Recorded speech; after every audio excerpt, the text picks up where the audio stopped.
Hi, welcome to Nicci's vlog and another funny business with Dave Williams, the stand-up. Hello. I'm Nicci, the corporate drag queen. We've spent the day working on the training course we're delivering, which is about how to use humour in sales in order to increase win rates. And we had an interesting conversation over coffee that I thought might be worth sharing with everybody. I was sharing one of my gags. In fact, I think one of my favourite jokes always gets a laugh, and it's that I'm talking about performing in a Muslim country where cross-dressing is illegal, and I said it's a bit strange that I strap 2 pounds of silicon to my chest and I'm going to hell, but 2 pounds of dynamite and I'm going to heaven.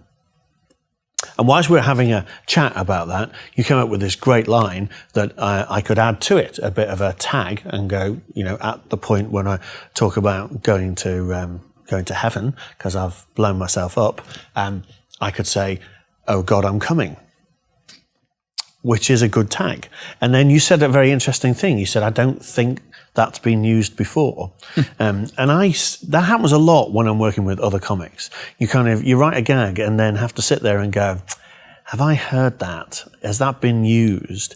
Because you're sensitive. Why is that? I think the problem is because there's so many things probably have been said before or in some form, because there are only so many plays on words you can have if you're thinking of ways of using a particular word or phrase. And all you can do is just use it in good faith and just hope that someone will point out if it is somebody else's joke, for instance. If it's a fully formed gag that you've heard somewhere and maybe forgotten you've heard it and you just regurgitate it.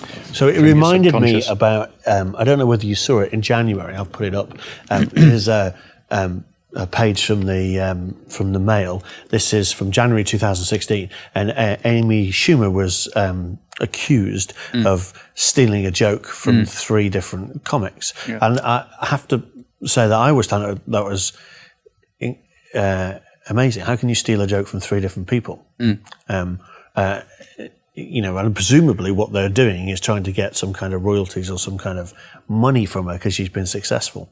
I think what often happens is people will arrive independently at the same or very similar joke. Because if you think of, particularly if it's something to do with, say, a social phenomenon or a news story, given the number of people that are thinking about that story at any given time, not just among comedians, but the general public, I think statistically a certain number of people will probably arrive at similar conclusions. Well, and the stuff that's really obvious, like, Trump in the UK is a word for fart. Yeah, which seems to be the same thing in America at the moment. Yeah. That gag I've seen on social media hundreds of different times. So I'm not sure anybody could claim it, except perhaps Trump's dad. But I thought this was an interesting issue that we'll end up talking about on the course, because of course it's really important for you as a stand-up. But as a salesperson, I really don't care. I mean, I'm going to steal jokes left, right, and centre and use them in a private setting to get a laugh. Anything goes, because no one's going to sue me because I closed a deal because I ripped off one of your jokes. But in the comedy world, it is in the modern comedy world anyway, it's a real no-no if word gets around that you're lifting someone else's material. However, back in the 70s and earlier in the music halls, people would just cheerfully treat jokes as public property. So people would just hear things they liked and think, "Oh, I'm having that," and they would do it. I've heard lots of stories of professional comics 20, 30 years ago who would go and see other people's materials with notebooks. With a notebook, write stuff down. It was the norm then. I mean, it was the culture was that jokes were in the public domain, whereas these days, I always find open mics. Like, they're always sat there with a pad and a paper, scribbling down the ideas. I don't think they're judging your joke, I think they're stealing them and stealing the ideas. Well, that could well be slanderous, so I won't say that I agree with that. But no, I think there's a certain amount of I would hesitate to call it theft, but people will hear a joke and think, "Well, can I possibly rework that in some way that makes it mine?" And it's such a grey area, because if you'll hear something sometimes that reminds you of someone else's joke, but the wording is slightly different. So where do you draw the line? Because obviously loads of people might be talking about a given subject or a concept, and that's fine. So is it, so some of the things I've done, particularly early on when I was doing my first ever show, I told a Max Wall joke. Right. But I attributed it. Yeah, you well, know, that's and the I key, said, yeah. like, you know, this is an old Max Wall joke. In fact, it's the one Max Wall got thrown off the BBC for. All right. I don't know whether do you want to hear it? I don't. Yes, please do. So I'll paraphrase it, but tell it the way I told it so that it's mine. But I say, like, I haven't not been cross-dressing for very long, and I was down at the Amazon the other day walking across a narrow rope bridge, and coming the other way is this huge, big Amazon warrior, you know, big 6 foot, shaped like that, and kind of, he got halfway across and he looked at me, and, you know, I've got my heels stuck, and, you know, and he said, I was in two minds. I'm not sure what to do. I was in two minds. And I looked at him and went, what do you mean? He said, well, I don't know whether to block your passage or toss myself off. Max Wall told that in 1950, and that was the end of his BBC career for 15 years. But it's a great joke. And so, obviously, I don't think he was in drag when he was telling it. No. And I suspect it was an Amazonian priestess rather than a, you know. Yeah. But, so what, have I stolen the joke? You know, I've paraphrased it and rewritten it?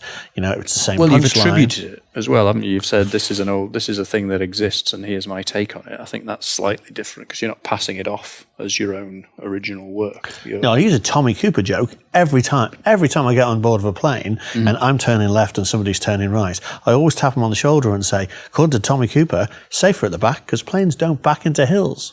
I have to say that they don't always laugh. No, but it's more factually correct than funny. But I mean, it is, you know. Find the black box and strap yourself to it because it always survives. Yeah.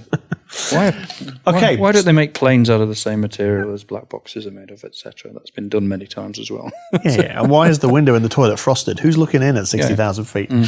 So we're running a course to try and help people figure out how to use humour as part of the sales cycle to increase access and increase win rates. And we're running a pilot for this December. It's December 12th to 15th. We're doing an 8-hour course, but we're splitting it into 4 and doing it in 4 evenings. And you don't have to travel because we're doing it using this technology and virtually.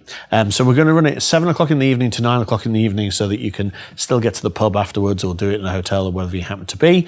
We're running the pilot at half the rate that we're going to launch the course in 2017. So instead of charging £200, we're only charging £100. We limited the places to 10, which so far we already have 2 sold, so there's only 7 places left. But you will need to be able to get to a phone, get on broadband, and have a webcam so that you can join in with the exercises. And you'll need to think of a good joke to come and share with the group. That's it. Look forward to hearing from you. My name's Nicci Take. You can find me on /Nicci Take, #Nicci Take or @NicciTake. And soon you can find the pair of us on funneebiz.com. Thanks for watching. Bye. Bye.